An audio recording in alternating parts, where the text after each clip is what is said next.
हरे कृष्णा। श्रील प्रभुपाद महाराज की जय। तो यह मनुष्य जीवन की सार्थकता समस्त वेद पुराण उपनिषद शास्त्रों में बताया गया, क्योंकि यह मनुष्य योनि में आने से पहले हम सभी के अनेकों जन्म कई योनियों में मिल चुका। जैसा कि शास्त्र में कहा गया है, जलजा 9 लक्षाणाम अस्थावरा विश्यन्ति कृमिया रुद्र संख्या कार पक्षीणाम 10 लक्षाणाम 30 लाख पशु।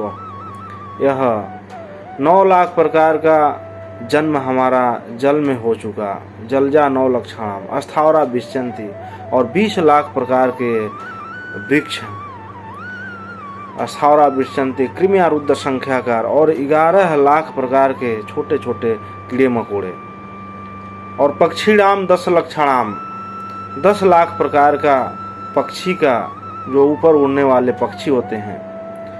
पक्षीणाम 10 लक्षाणाम 30 लाख पशु, 4 पांव पर चलने वाले 30 लाख प्रकार के पशु, और ऐसे अनेक जन्म हम सभी का हो चुका। और फिर यह मनुष्य जीवन की सार्थकता क्या है, इसका डेफिनेशन क्या है, मनुष्य जीवन प्राप्त करके इसका सबसे बड़ा गोल क्या है, इसका उद्देश्य क्या है, यह शास्त्र में बताया गया। क्योंकि इतना सुंदर योनि में आने से पहले हम सभी के बीच वेद शास्त्र उपनिषद है, और उसके माध्यम से ही इस जीवन को समझ पाएंगे। क्योंकि यह मनुष्य जीवन प्राप्त करके धर्म कर्म करने के लिए यह शरीर मिला है, ना कि पशुओं के तरह केवल खाने पीने सोने और बच्चा पैदा करने के लिए मिला है। क्योंकि कहा गया है, धर्मस्व तत्वम निहितम गुहायाम महाजनो येन गतः सपंथा। धर्म का तत्व अत्यंत सूक्ष्म है, बड़ा ही यह सूक्ष्म है। इसको समझने के लिए बड़ा परिश्रम करना पड़ता, इसको समझने के लिए बड़ा श्रम करना पड़ता। ये नहीं है कि दुनिया का काम भी आप कर लें और दुनियादारी भी करते रहो और फिर 2-4 मिनट आप निकाल करके धर्म की चर्चा कर लिया तो धर्म को समझ जाओगे। ना, यह धर्म को समझने के लिए मनुष्य जीवन, पूरा जीवन कम पड़ जाएगा, फिर भी धर्म को हम पूर्ण रूप से नहीं समझ सकते।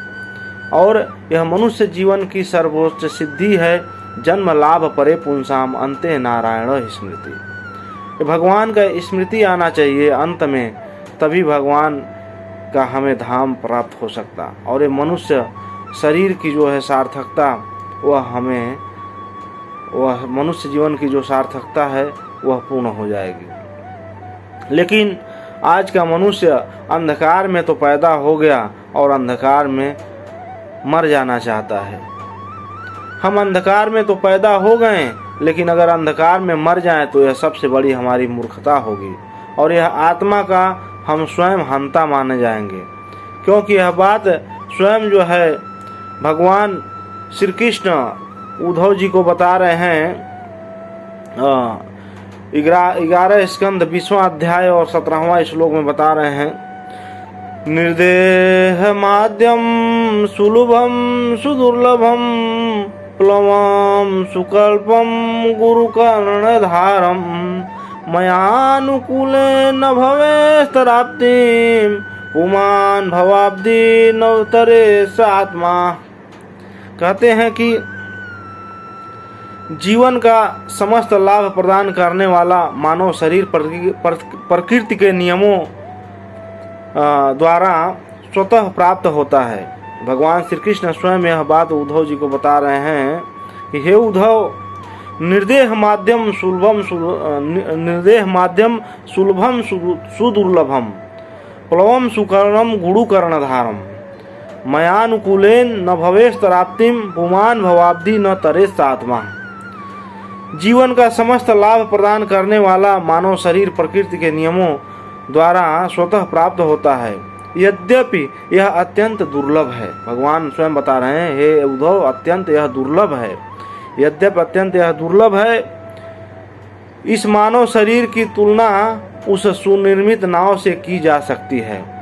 यह मानव शरीर की तुलना उस नाव से किया गया है। नाव होता है विशाल समुद्र में या नदी में उतार दिया जाए नाव को, तो वह नाव से पार उतरने का साधन है। अगर नाव ना रहे तो नदी में हम पार नहीं कर सकते। ठीक इसी प्रकार यह संसार रूपी सागर में हम जो है अनेकों जन्म ले चुके हैं, और सभी जन्म जो है सभी शरीर जो है साधन का मोक्ष का साधन नहीं है। सभी शरीर मोक्ष का साधन नहीं है। मोक्ष का साधन क्या है? मानव शरीर है। इसलिए तो भगवान रामचंद्र जी ने कहा, साधन धाम मोक्ष कर द्वारा पावहि जहीं परलोक सिधारा। जिसे भी मनुष्य शरीर मिला है उसी को यह सबसे बड़ा साधन है भगवान का धाम जाने के लिए, इसका शरीर से उद्धार पाने के लिए। तो इस मानव शरीर का तुलना सुनिर्मित नाव से की गई है, जिसका माझी गुरु हैं, और गुरु के बिना यह मानव शरीर हमारा जो है सार्थक नहीं हो सकता। मानव शरीर प्राप्त करके सबसे पहला मनुष्य को चालाकी क्या करना चाहिए? गुरु धारण करना चाहिए, क्योंकि गुरु कर्ण धारम। जिस तरह नाव है, अगर नाव को नदी में उतार दें और प्रचंड वायु के वेग से वह नाव को कहाँ ले जाके हवा छोड़ देगी, कोई गारंटी नहीं है।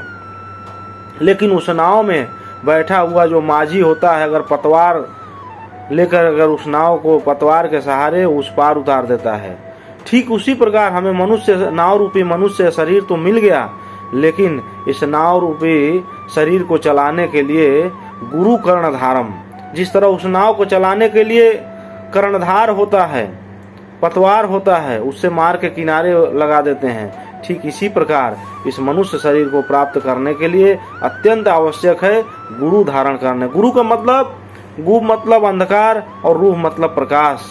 गुरु शब्द का यह व्याख्या है, गु मतलब अंधकार, रूह मतलब प्रकाश। और वही गुरु है जो हमें अंधकार से प्रकाश के तरफ लेकर जाए। तो इसलिए हमें गुरु भी कैसा धारण करना है वह हमारे ऊपर डिपेंड करता है। लेकिन आज जैसा जिसका विचार रहता है उसको ऐसा ही गुरु मिल जाता है। जो सोचता है हम घूम फिर भी लें और मौज मस्ती भी कर लें, बीच पर भी घूम लें, मार्केट घूम लें, यहाँ वहाँ दुनिया की चर्चाएं बातें कर लें, उसको ऐसे ही गुरु की प्राप्ति भी हो जाती है। क्योंकि जो जैसा मन चाहता है, जैसा विचार करता है, उसको वैसा ही भगवान गुरु से मिलवा देते हैं। इसलिए गु मतलब अंधकार, रू मतलब प्रकाश। हम खुद अंधकार में हैं, अगर गुरु भी अंधकार में है तो क्या हमें प्रकाश की तरफ लेके जाएगा। इसलिए गुरु जो है ऐसा होना चाहिए जो शास्त्र विदित हो, शास्त्र में नितज्ञ हो, शास्त्र को जानता हो। तो यह सुनिर्मित नाव से किया गया है मनुष्य शरीर का जो है तुलना। और भगवान के आदेश वे अनुकूल हवाएं हैं जो उसे आगे बढ़ाती हैं। भगवान का आदेश क्या है? ये वेदों में जो कहा गया है सब भगवान का ही आदेश है। जब यह संसार बना तो फिर उसके साथ वेद बना, और वेद किसके लिए? यह मनुष्यों के लिए बना। वेद शास्त्र उपनिषद। जिस तरह आज एक कंपनी कोई भी गाड़ी या टीवी या पंखा लॉन्च करती है तो उसके साथ एक मैनुअल होता है, कैटलॉग होता है, और उससे जो है उसको कैसे ऑपरेटिंग करना है, कैसे उसको चलाना है, उसमें सारा बताया जाता है। ठीक इसी प्रकार मनुष्य के साथ जो है यह शास्त्र दिया गया। शास्त्र को पढ़ के हम धर्म को समझ सकते हैं, और शास्त्र जो है जननी कहा गया है। शास्त्र का दर्जा जो है माता से किया गया है। जैसे माँ एक बता सकती है कि तुम्हारा वास्तविक पिता कौन है, ठीक इसी प्रकार हमें शास्त्र बताता है कि हमारा वास्तविक धर्म क्या है। तो शास्त्र के बिना हम धर्म को समझने जाएंगे या महाजनों के बिना हम धर्म को समझने जाएंगे तो हम फंस जाएंगे। क्योंकि यह मनुष्य जीवन प्राप्त करके सबसे पहले गुरु बनाना चाहिए। गु मतलब अंधकार, रू मतलब प्रकाश, और जो हमें अंधकार से प्रकाश की तरफ लेकर जाए वो गुरु है। और भगवान स्वयं कहते हैं भागवत गीता में, तद विद्धि प्रणिपातेन परिप्रश्नेन सेवया उपदेच्छन्ति ते ज्ञानम ज्ञानिनः तत्वदर्शिनम। हे अर्जुन, तुम गुरु के पास जाओ, क्योंकि वह तत्वदर्शी हैं और फिर तत्व की ज्ञान बताएंगे, फिर तुम मुझे समझ पाओगे। गुरु के बिना हम भगवान को भी नहीं समझ सकते हैं। अपने मन से कोई सोचे कि भगवान को समझ लें, धर्म को समझ लें, तो नहीं समझ सकते हम। तो इसलिए मनुष्य जीवन प्राप्त करके सर्वप्रथम हमें गुरु बनाना चाहिए, अगर हम अंधकार से प्रकाश की तरफ जाना चाहते हैं तो। क्योंकि अंधकार में हम पैदा हो गए और अंधकार में मर जाना ये मनुष्य जीवन की सार्थकता नहीं है। अंधकार के तरफ से प्रकाश की तरफ जाने का तो भगवान के आदेश वे अनुकूल हवाएं हैं और जो उसे आगे बढ़ाती हैं। इन सारे लाभों पर विचार करते हुए जो मनुष्य अपने जीवन का उपयोग संसार रूपी सागर को पार करने में नहीं करता, उसे अपने ही आत्मा का हंता माना जाता है। तो भगवान श्री कृष्ण ने उद्धव जी से बहुत सुंदर बात कह दी है कि जो मनुष्य अपने जीवन का उपयोग, जो मनुष्य शरीर प्राप्त करके अपने जीवन का उपयोग संसार रूपी सागर को पार करने में नहीं करता, उसे अपने ही आत्मा का हंता माना जाता है। पुमान भवादि न तरेप्स आत्मा, पुमान भवादि न तरेप्स आत्मा, जो अपना उद्धार न करे वो अपना खुद हंता माना जाता है। अपने आप को खुद वो जो है मार दिया, ऐसा समझा जाता है। इसलिए यह इतना सुंदर मनुष्य शरीर प्राप्त करके हमें जो है धर्मस्व तत्वम निहितम गुहायाम महाजनो येन गतः सपंथा, महाजनों के माध्यम से धर्म को समझना चाहिए और यह मनुष्य जीवन की सार्थकता को समझना चाहिए, भगवान को समझना चाहिए। क्योंकि हम अपना मनमुखी कुछ भी करें, वह हम अपना मन से हम धर्म को जाएंगे तो समझ नहीं सकते। अपने अपने धर्म के मार्ग पर चलने के लिए ज्ञान का मार्ग आवश्यक है और यह ज्ञान का मार्ग कौन बताएंगे? गुरु बताएंगे। यदि ज्ञान का प्रकाश ना हो तो अंधकार पूर्ण मार्ग पर और धर्म एक अंधे की भांति भटक जाएगा।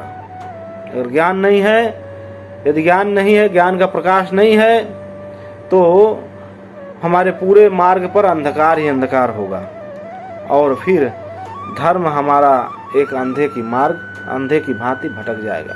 इसलिए सबसे पहले हमें समझना चाहिए कि यह मनुष्य शरीर प्राप्त करके हम अपने धर्म कर्म में लगें और भगवान को समझें। और इस संसार में भगवान सब कुछ दिए हैं, जिसको जो चाहिए वो प्राप्त करता है। जिस तरह वर्षा का जल सब पेड़ पौधों पर एक समान गिरता है, परंतु किसी के पीले फूल, किसी के लाल फूल निकलते हैं और किसी के पीले फूल निकलते हैं और किसी के पीले पत्ते। इसी प्रकार एक ही विद्या का भिन्न भिन्न प्राणियों पर अनेक संस्कार और भाव के अभाव अनुसार भिन्न भिन्न प्रभाव पड़ते हैं।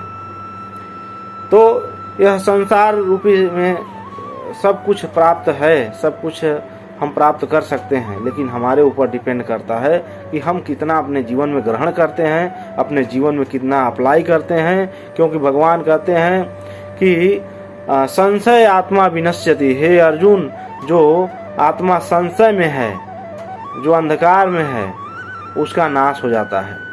वो विनश्यति, वो कुछ प्राप्त नहीं कर पाता। संशय आत्मा विनश्यति। और यह संशय को दूर करने के लिए हमें गुरु की आवश्यकता है। क्योंकि जब तक हम यह संशय को दूर नहीं करेंगे, तब तक यह हमारा मनुष्य जीवन सार्थक नहीं हो सकता। हम अपने आप जो है समझ नहीं सकते, क्योंकि धर्म को हम कैसे समझेंगे? कहीं पर वही जो है धर्म, वही का एक ही कार्य, सेम कार्य, कहीं पर धर्म हो जाता, कहीं अधर्म हो जाता है। इसलिए तो यहाँ पर महाभारत में बता रहे हैं कि धर्मस्व तत्वम निहितम गुहायाम महाजनो येन गतः सपंथा। यह महाजनों के जो हमारे आचार्य हैं, जो वरिष्ठ हैं, उनके माध्यम से ही हम समझ सकते हैं। जो महाजन हैं उनके माध्यम से ही समझ सकते हैं। क्योंकि धर्म अत्यंत गुह्य है, धर्म का तत्व अत्यंत सूक्ष्म है। अब इस संसार का कोई भी पशु पक्षी जीव जंतु है, किसी का मल अपवित्र माना गया है। अगर स्पर्श हो जाए तो स्नान करना पड़ेगा और फिर स्नान करके हमें शुद्ध होना पड़ता है, फिर आचमन करना होता है। ओम अपवित्र पवित्रो आम सर्वावस्थाम गतो अपि स्मरित पुंडरीकाक्षम स्वाहम मतर शुचि, यह मंत्र पढ़ के हम जो है शुद्ध होते हैं। और वही जो है शास्त्र में बताया गया है कि गाय का मल जो है पवित्र है वह भी मल लेकिन पवित्र है। गाय का मल पवित्र है। जिस तरह पंचगव्य में गौमूत्र, गाय का गोबर, गाय का घी, गाय का दूध, यह सब हम जो है पंचगव्य रूप में लेते हैं दही, तो फिर वह जो है हड्डी में का पाप निकाल देता है, शास्त्र में बताया गया है। तो और हड्डी जो है अपवित्र माना गया, हड्डी स्पर्श हो जाए तो स्नान करना पड़ेगा, लेकिन वही हड्डी जो शंख है वह जीव का हड्डी ही है, लेकिन उसमें जल भर के भगवान को अभिषेक करके या भगवान के घुमा के और फिर हम जो है उसे अपने ऊपर और जो उपस्थित रहते हैं भक्त उनके ऊपर छिड़कते हैं, तो वह जो है पवित्र हो जाते हैं, उनका पाप का नष्ट हो जाता है। और फिर पशु का चमड़ा अपवित्र माना गया है, लेकिन वही मृग चर्म, बाघ का चर्म, उस पर बैठ के ऋषि मुनि वह जो है आसन, ध्यान और पूजा तपस्या करते हैं, यज्ञ करते हैं। क्यों? क्योंकि शास्त्र में उसे पवित्र कहा गया है। अब इस तर्क को करने जाएगा कोई तो अपने मन से नहीं समझ सकता, क्योंकि कहा गया है तर्को प्रतिष्ठा स्तुत्यो विभिन्ना नासा विषयस्य मतम न भिन्नम। शुष्क तर्क में निर्णय का अभाव होता है। जिस महापुरुष का मत अन्यों से भिन्न नहीं होता उसे महान ऋषि नहीं माना जाता। केवल विभिन्न वेदों के अध्ययन से कोई सही मार्ग पर आकर धार्मिक सिद्धांतों को समझ नहीं सकता। धार्मिक सिद्धांतों का ठोस सत्य शुद्ध स्वरूप सिद्ध व्यक्ति के हृदय में छिपा रहता है।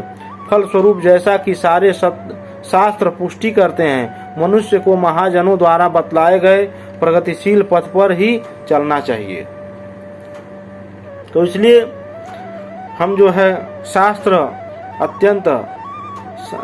को समझने की जरूरत है, और शास्त्र को हम गुरु के माध्यम से, महाजनों के माध्यम से समझ सकते हैं, और धर्म को हम जो है महाजनों के माध्यम से, शास्त्र के माध्यम से समझ सकते हैं।